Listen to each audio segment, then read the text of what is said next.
Callie, No. what do you mean no? You can barely see. Here sits a flustered John Matthews, clutching a pair of scissors in one hand while the other desperately tries to wrangle the girl in front of him. She was too dexterous for her own good, especially when taking into account the several pounds heavy chains anchored to her back. Her hair was a problem, one both of them knew about, but only one of them refused to acknowledge. She shrugged off his hand on her shoulder.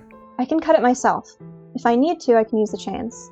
She proclaimed, glaring daggers at him from where she sat, perched onto the bathroom counter. Are you kidding?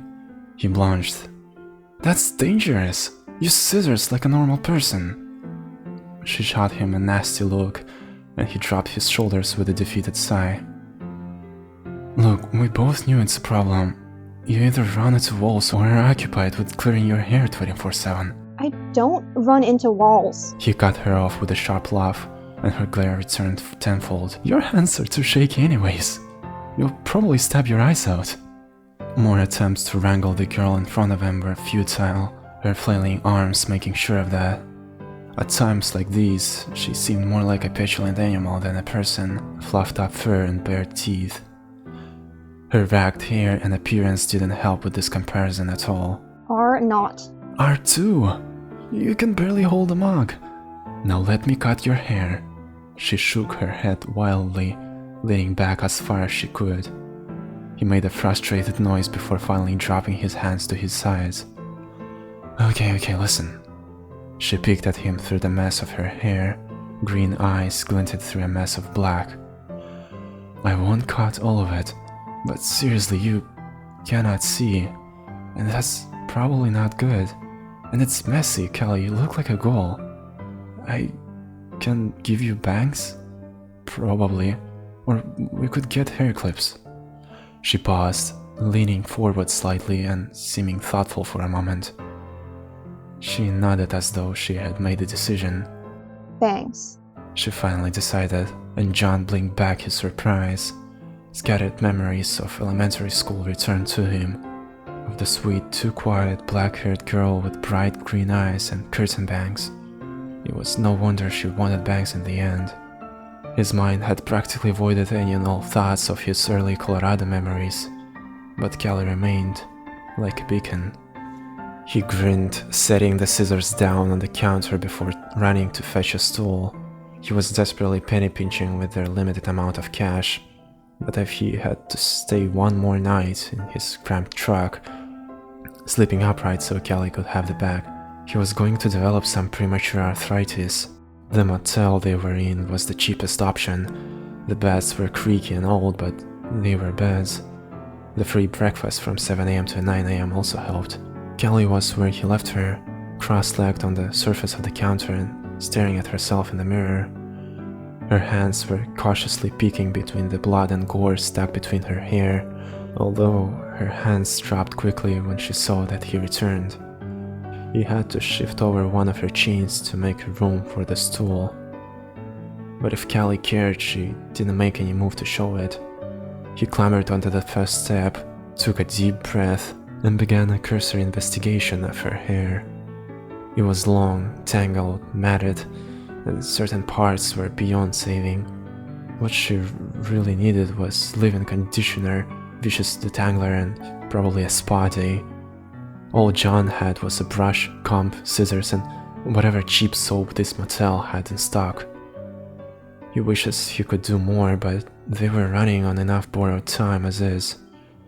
If they didn't keep moving, surely something would catch up.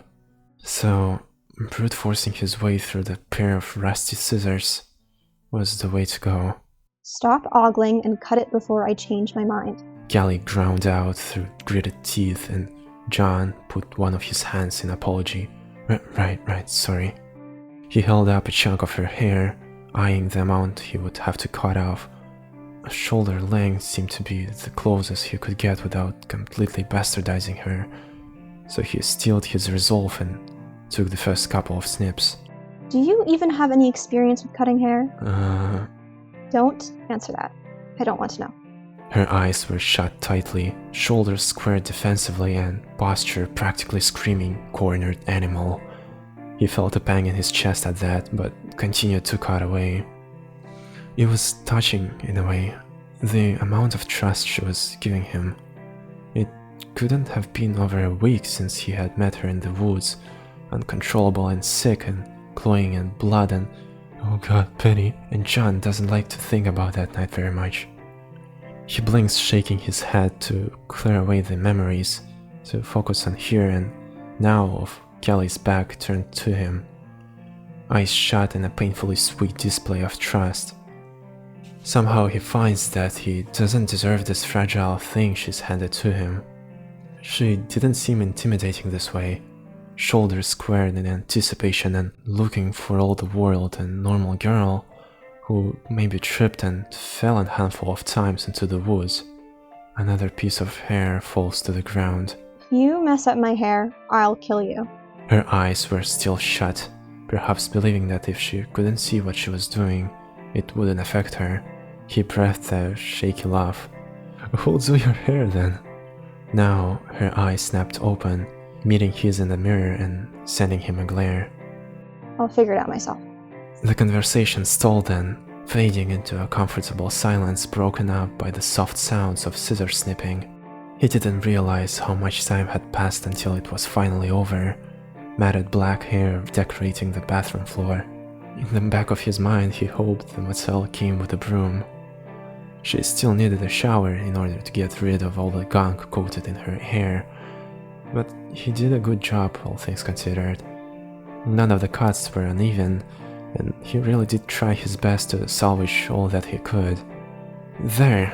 he exclaimed, placing the scissors onto the counter and staring proudly at his handiwork. Kelly was busy marveling at herself in the mirror, turning her head to look at the amount that was cut.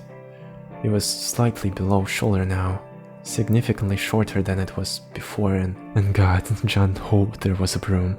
Otherwise, there would be a lot of hair scooping in his future. It's doable. She finally replied, hands cautiously coming up to fluff up her hair, and her eyes then looked just a little bit brighter.